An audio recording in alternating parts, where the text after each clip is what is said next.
사람들은 이 땅에 살면서 끊임없이 고민하고 질문을 던지는 것이 그리스도인은 어떻게 살아야 할 것인가 하는 그런 질문을 늘 던지게 됩니다.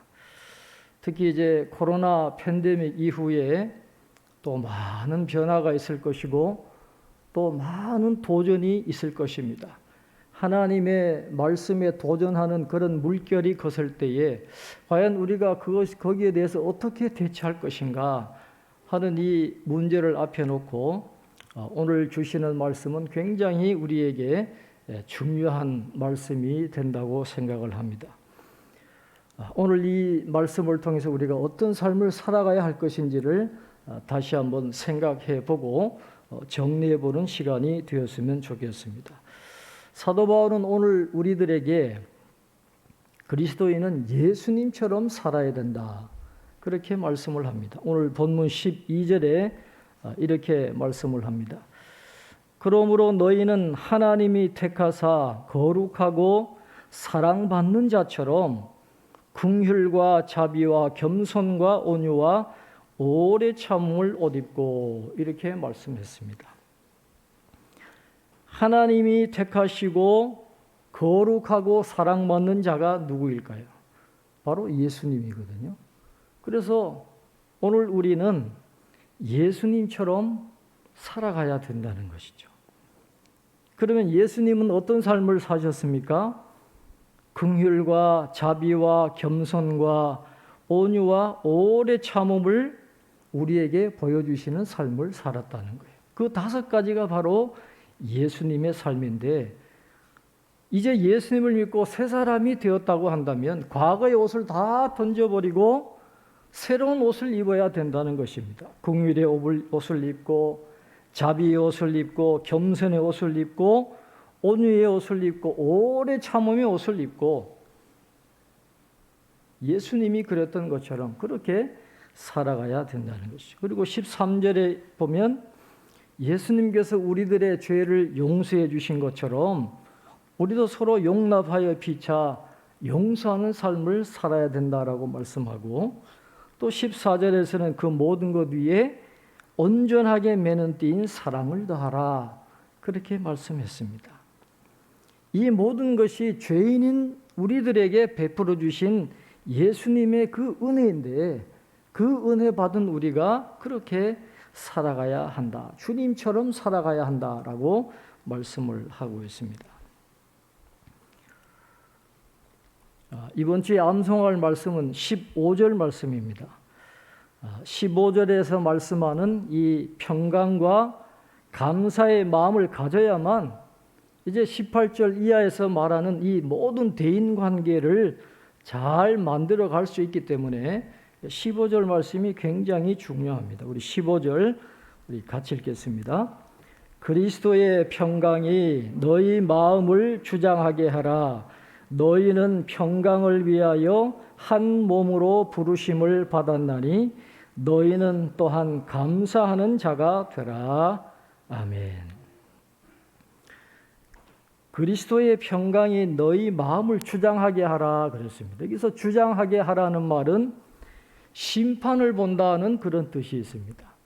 심판은 판단하는 존재잖아요. 뭐 볼이냐, 뭐 스트라이크냐, 아웃이냐, 세이프냐 판단하는 그런 존재인데, 우리 마음속에 하나님의 평강이 우리가 어떤 결정을 내려야 할지 판별해 주는 심판으로 삼아야 된다 하는 것을 이야기하고 있습니다. 그래서 대인관계를 우리가 형성하다 보면 갈등도 있고 차별도 존재하게 될 텐데, 그리스도의 평강으로 그런 모든 것들을 통제해야 될 뿐만 아니라 자신이 속한 공동체 속에 그리스도의 평강이 이루어지도록 최선을 다하면서 살아가는 것이 바로 믿음의 삶의 길이다 하는 것을 우리에게 가르쳐 주고 있습니다. 그래서 이어지는 16절, 17절 말씀은 이 그리스도의 평강으로 한 몸으로 부르심을 받은 교회 성도들이 교회 안에서 어떻게 살아가야 할 것인가를 우리에게 가르쳐 주고 있습니다. 에베소서하고 거의 비슷하지만은 조금 다른 내용이 있는데 우리 16절, 17절 우리 함께 읽겠습니다. 그리스도의 말씀이 너희 속에 풍성히 거하여 모든 지혜로 피차 가르치며 권면하고 시와 찬송과 신령한 노래를 부르며 감사하는 마음으로 하나님을 찬양하고 또 무엇을 하든지 말에나 일에나 다 주 예수의 이름으로 하고 그를 힘입어 하나님 아버지께 감사하라. 아멘. 에베소서 5장 18절과 비교해 보면 이러한 삶은 성령 충만할 때 일어나는 삶이다라는 것입니다. 그런데 에베소서하고 골로새서하고 차이가 뭐냐 하면 3장 16절에 에베소서에는 없는 말씀이 이 골로새서에 들어 있습니다. 그것이 어떤 말씀이냐 하면 그리스도의 말씀이 너희 속에 풍성히 거하여 모든 지혜로 피차 가르치며 권면하고, 이 말씀을 강조하는 것이 골로새서에 들어있는 것이 에베소서와 차이가 있습니다. 자, 그렇다고 한다면 성령 충만한 삶이라는 것은 뭘 이야기하는 걸까요? 교회 안에서 우리가 성령 충만한 삶을 살아야 되는데 골로새서에서 이야기하는 성령 충만한 삶은 감정이 흥분된다든지 어떤 신비로운 체험을 한다든지 그런 게 성령 충만한 삶이 아니고, 성령 충만한 삶은 그리스도의 말씀을 읽고 묵상하고 복종하는 삶을 통해서 성경이 우리의 마음과 생각을 지배하게 하는 것이 바로 성령 충만한 삶이다라는 것입니다. 그래서 우리의 생각을 성경의 가르침에 일치시키고 그 진리를 일상생활에 적용하는 것, 그것이 바로 성령 충만한 삶이다라는 것을 오늘 사도 바울은 강조를 하고 있습니다. 그래서 모든 것이 하나님의 말씀을 기초로 거기에서 신령한 찬양이 나오고 감사가 나올 때에 그것이 온전한 믿음의 삶이 될 수 있다라고 이야기를 하고 있습니다. 그리고 이제 18절 이하에 보면 성도들이 형성하게 되는 대인관계에 대해서 지침을 주고 있습니다. 주로 세 가지 관계를 이야기하잖아요. 먼저는 부부관계에서 어떻게 해야 될 것인가. 그 다음에 두 번째는 부모와 자녀 간의 관계는 또 어떻게 해야 될 것인가. 그 다음에 당시에는 노예들이 많이 있었으니까 이 종과 주인의 관계, 이 주종관계는 또 어떻게 해야 될 것인가 하는 것에 대해서 구체적인 지침을 주고 있습니다. 오늘 본문은 제일 먼저 부부관계에 대해서 이야기합니다. 이 에베소서도 보면 이 순서가 똑같거든요. 처음에는 부부관계, 그 다음에 부모와 자녀의 관계, 그 다음에 주종관계를 이야기하는데, 맨 처음에 부부관계가 나왔다라고 하는 것은 아마 당시에도 신앙적인 관점에서 봤을 때 이 부부관계가 굉장히 심상치 않았다. 아마 심각한 그 부부 문제들이 많이 있었겠지 않느냐, 그렇게 추측을 해보게 됩니다. 자, 믿음의 사람들이 부부관계를 어떻게 형성해야 될까요? 자, 18절, 19절 우리 한번 같이 읽겠습니다. 아내들아 남편에게 복종하라. 이는 주 안에서 마땅하니라. 남편들아 아내를 사랑하며 괴롭게 하지 말라. 아멘. 길게 설명하지 않고 간략하게 핵심적인 내용만 언급합니다. 성경에는 동사가 많이 나오는데 전부 거의 명령형이에요. 하라는 거예요. 하나님의 말씀이니까 순종하라는 건데, 오늘 이 부부관계에 대해서 이렇게 이야기합니다. 아내들은 남편에게 복종하라. 이는 주 안에서 마땅하다 그랬어요. 그래서 요즘 이야기를 보면 왜 남편에게 복종해야 되느냐, 이런 이야기를 많이 할 수 있는 그런 말씀이지만은 그러나 하나님이 세우신 질서를 따라야 된다라는 거예요. 하나님이 가장으로 세운 남편의 그 지위에 걸맞게 대접을 하라는 것이죠. 지난번에 큐티를 하는 틀에 대해서 제가 말씀을 드리면서 하나님이 만드신 제도 중에 가장 위대한 것이 질서라 그랬습니다. 그리고 하나님이 질서를 만드셨다고 한다면 우리는 인격이 아닌 역할에 순종해야 된다. 그렇게 말씀을 드렸어요. 비록 남편이 인격이 온전하지 않아도 그 역할 때문에 순종하는 거지 인격에 머리를 숙이는 게 아니에요. 하나님이 가정의 그 가장으로 남편을 세웠으니까 그 질서 때문에 그 역할 때문에 아내들은 남편에게 순종하는 삶을 살아야 된다는 것입니다.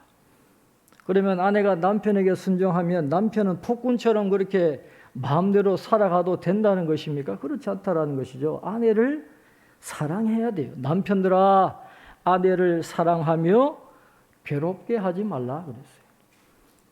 당시에는 이혼도 쉬웠어요. 요리 못하면 쫓겨나는 그런 시대예요. 얼마든지 아내 쫓아내고 다른 아내를 구할 수 있는 그런 시대적인 분위기에서 하나님이 말씀합니다. 남편들아, 아내를 사랑하고 괴롭게 하지 말라는 거예요. 괴롭게 하지 말라라는 건 두 가지 측면에서 우리가 이해할 수 있죠. 하나는 너무 육체적으로 힘들게 하지 말라는 거예요. 아내들한테 모든 걸 떠맡기지 말라는 거예요. 가사 일을.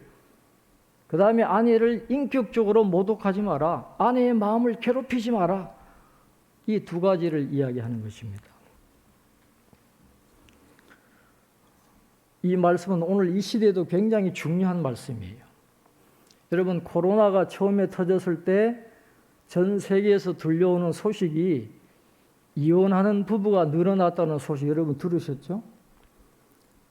재택근무도 하고 집에 있는 시간이 많으니까 폭력을 쓰는 남편들도 많이 늘어나고 아내들이 너무너무 힘든 거예요. 아침하고 돌아서면 점심하고 돌아서면 저녁하고 세 끼를 다 준비하니까 아내들이 너무너무 힘든데 남편들이 도와주지 않으니까 이게 갈등이 돼가지고 가정이 깨어지는 일들이 전 세계적으로 나타났다라고 하는 것입니다. 그래서 오늘 이 말씀 아내를 사랑하며 괴롭게 하지 말라. 이게 굉장히 중요한 말씀입니다.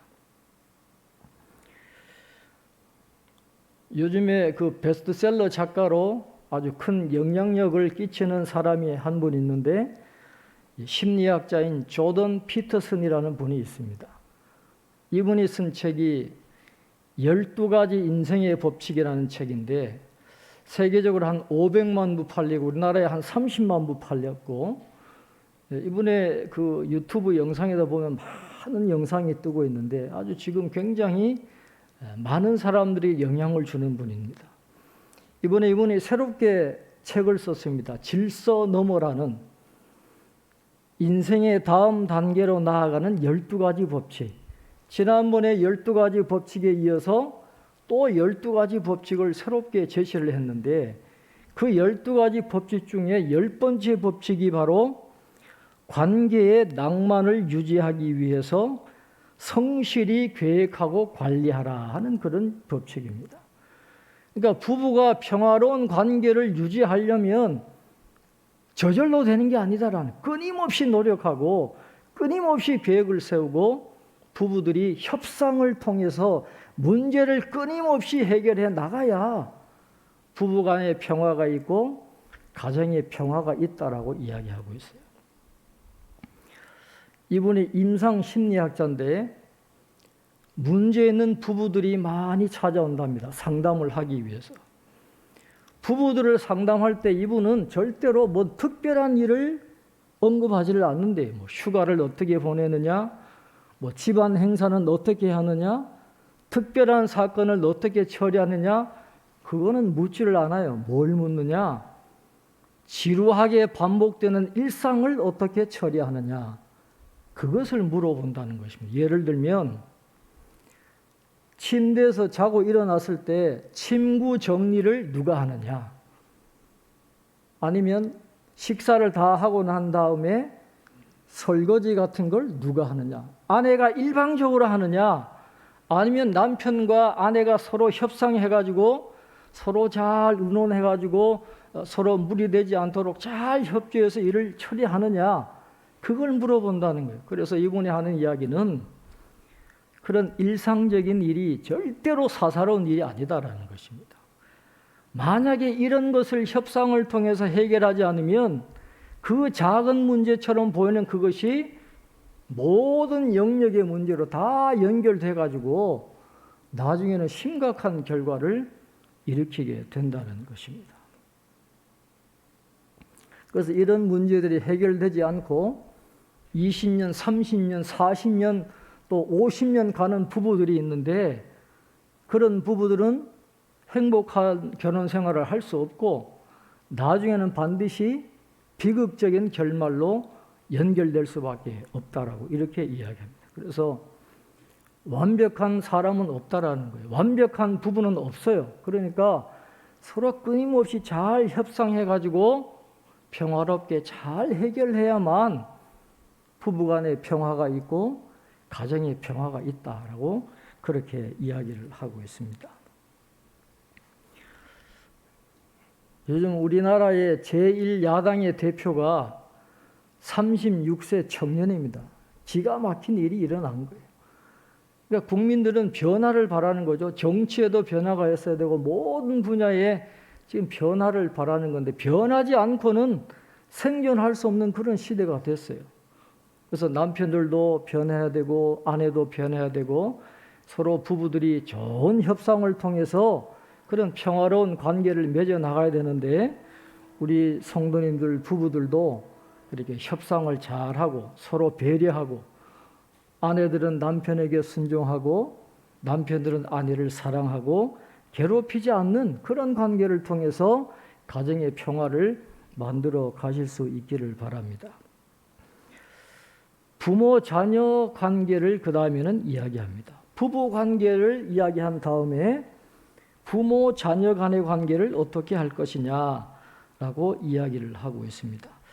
자, 20절, 21절 우리 한번 같이 읽겠습니다. 자녀들아 모든 일에 부모에게 순종하라. 이는 주 안에서 기쁘게 하는 것이니라. 아비들아 너희 자녀를 노엽게 하지 말지니 낙심할까 함이라. 아멘. 자녀들은 모든 일에 순종하라 그랬습니다. 부모에게 순종하라.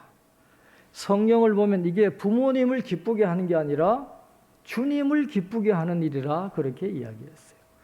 믿음 이외의 모든 것은 부모님의 말씀에 순종하라는 것입니다. 단순합니다. 변명의 여지가 없어요. 바로 그것이 주님을 기쁘시게 하는 일이다. 자녀들은 부모님에게 순종해야 된다라고 이야기합니다. 그러면 아비들, 왜 특별히 아비들을 이야기하냐면 부모도 어머님도 포함되겠지만 당시가 이 가부장 제도가 심했잖아요. 아버지가 전권을 휘두른 그런 시대이기 때문에 아비들아 그런 거예요. 아버지들에게는 뭐라고 이야기합니까? 너희 자녀를 노엽게 하지 말지니 낙심할까 함이라 그랬어요. 자녀를 노엽게 하지 말라는 거예요. 그러면 자녀가 심각한 문제를 겪게 되기 때문에 그렇습니다. 요즘 소아 청소년 전문가로 아주 인기 있는 강사가 한 분 계시죠. 오은영 박사라는 분이 있는데 이분은 지금 이 가정교육에 대해서 자녀들 양육에 대해서 많은 가르침을 활발하게 주고 있습니다.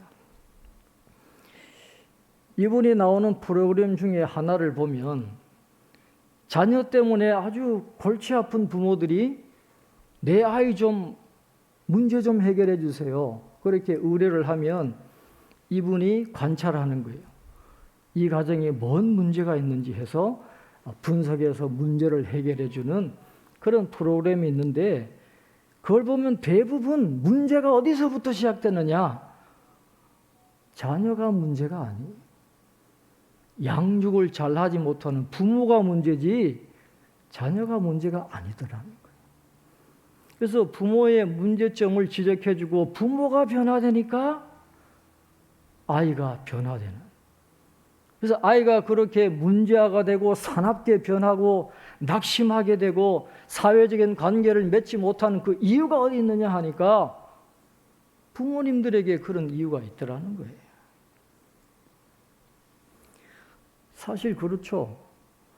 우리가 자녀들한테 야단치지만 그 애가 누구를 닮았겠어요? 부모를 닮지 누구를 닮았겠어요? 어떨 때 보면 저런 거는 참 안 닮으면 좋겠는데 저런 것까지 닮았냐 하는 그런 생각을 여러분 하지 않으세요? 그러니까 자녀들이 그런 문제가 있다고 해도 우리의 자녀가 아니라 우리에게 맡겨주신 하나님의 자녀라고 한다면 하나님도 우리를 노엽게 하지 않으신다면 우리가 자녀들을 노엽게 할 수 없다라는 것이죠.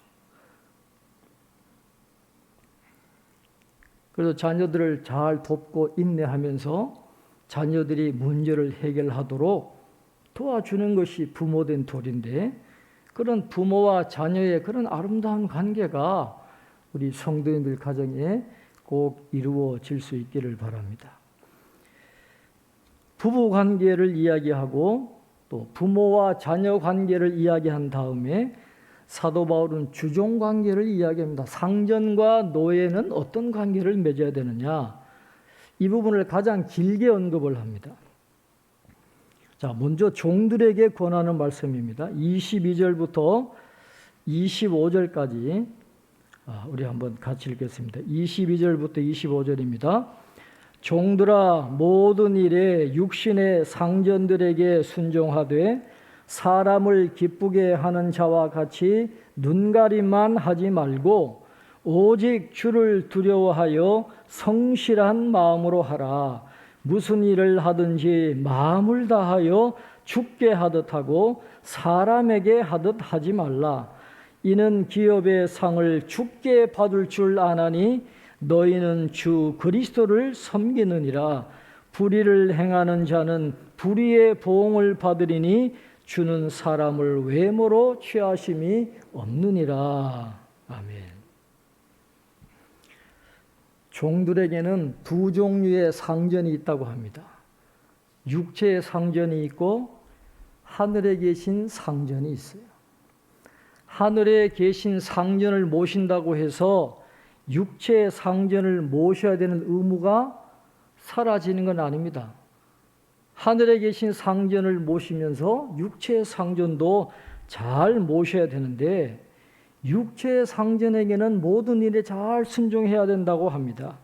사람을 기쁘게 하는 자와 같이 눈가림만 하지 말고 주님을 경외하는 것처럼 성실하게 그 노예의 직분을 성실하게 감당해야 된다라고 그렇게 말씀을 하고 있습니다.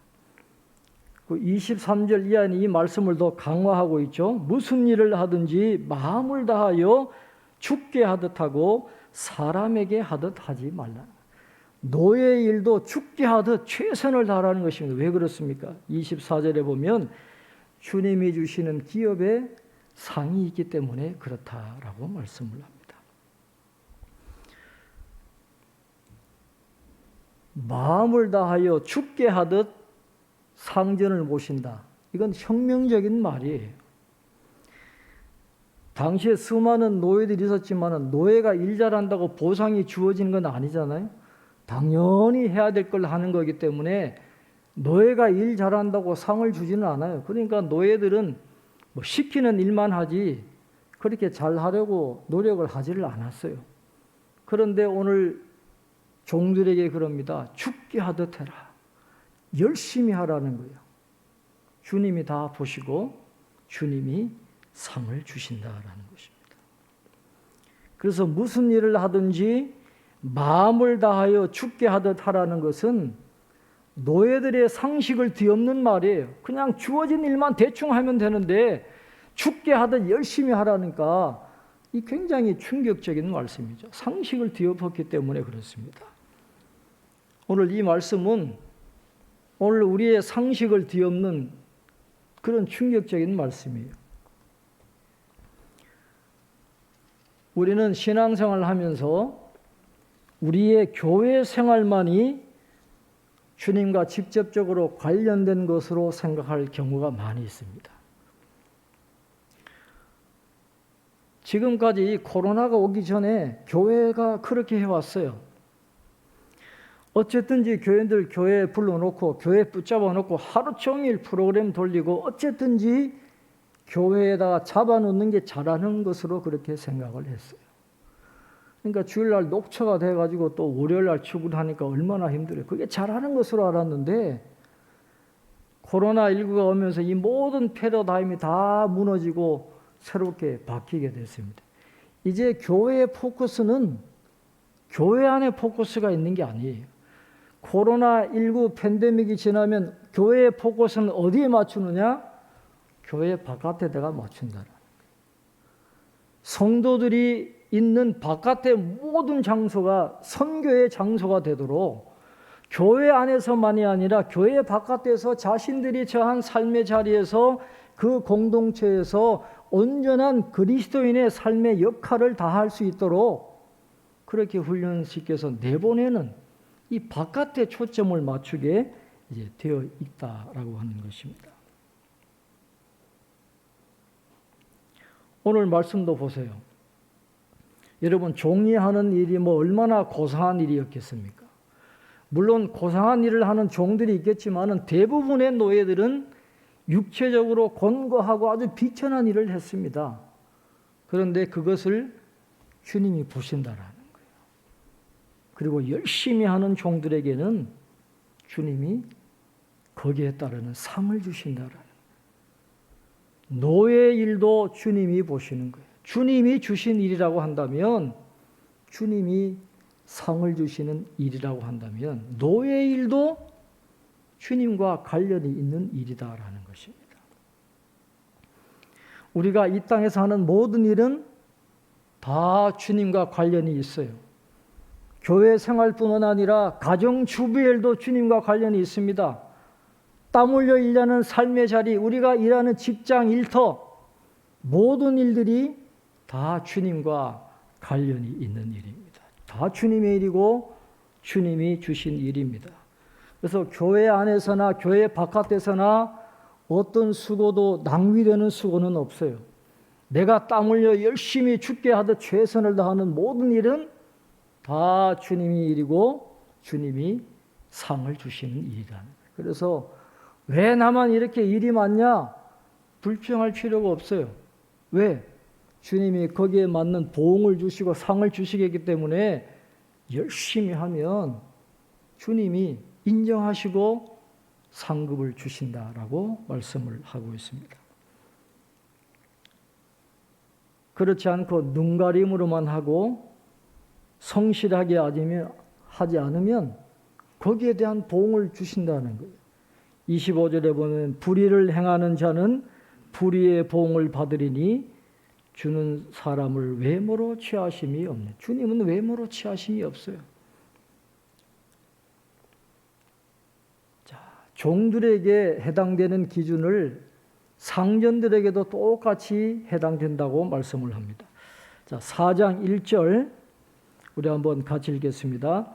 상전들아 의와 공평을 종들에게 베풀지니 너희에게도 하늘에 상전이 계심을 알지어다. 아멘. 주님이 보시는 건 상전이냐 종이냐 노예냐 껍데기를 보시는 게 아닙니다. 삶의 태도를 보신다라는 거예요. 종들은 상전에게 죽게 하듯 열심을 다해야 되고 상전들도 의와 공평을 종들에게 베풀어야 돼요. 함부로 착취하면 안 된다는 거예요. 함부로 인격을 모독하면 안 된다는 것입니다. 당시에 상전들이 의와 공평을 베풀지 않고 노예들을 함부로 대하는 일이 많았기 때문에 이 말씀을 하시는 거예요. 성경은 노예 제도를 겉으로 드러나게 부인하지는 않지만은 그 기저에 흐르는 정신은 노예 제도를 분명히 거부하는 것입니다. 모든 인간은 주님 앞에서 평등하다라는 것을 이야기를 하고 있습니다. 그래서 오늘 사도 바울이 믿음의 사람들이 형성하는 세 가지 관계, 부부 관계, 부모와 자녀의 관계, 종과 상전의 관계에서 이야기하는 것은 그 둘 사이에 제3의 인격이 항상 계시다라는 걸 기억하라는 거예요. 부부 사이에 주님이 함께 계세요. 부모와 자녀 사이에 주님이 함께 계십니다. 종과 상전 사이에 주님이 함께 계신다라는 그걸 기억하라는 거예요. 그러면 이 관계를 아름답게 잘 형성해 나갈 것이고 그 일을 통해서 하나님의 나라가 확장되는 놀라운 일이 일어날 것이라고 말씀을 하고 있습니다. 오늘 말씀처럼 우리 모든 성도님들이 긍휼과 자비와 겸손과 온유와 오래 참음으로 옷 입고 그리스도의 평강을 자신이 속한 공동체, 가정과 교회와 일터에 이루어 나간다면 이 교회 밖의 사회가 얼마나 아름답게 변하겠습니까? 우리 모든 성도님들이 그런 삶을 통해서 가정이나 어떤 공동체에 속하든지 선한 영향력을 끼치는 참된 그리스도인의 삶을 살아갈 수 있는 저와 여러분 되시기를 주님의 이름으로 축원합니다. 기도하겠습니다. 하나님 아버지, 은혜를 감사합니다. 오늘도 저희들 부르셔서 하나님 앞에 예배 드리게 하시고 하나님의 말씀을 듣게 하심을 감사합니다.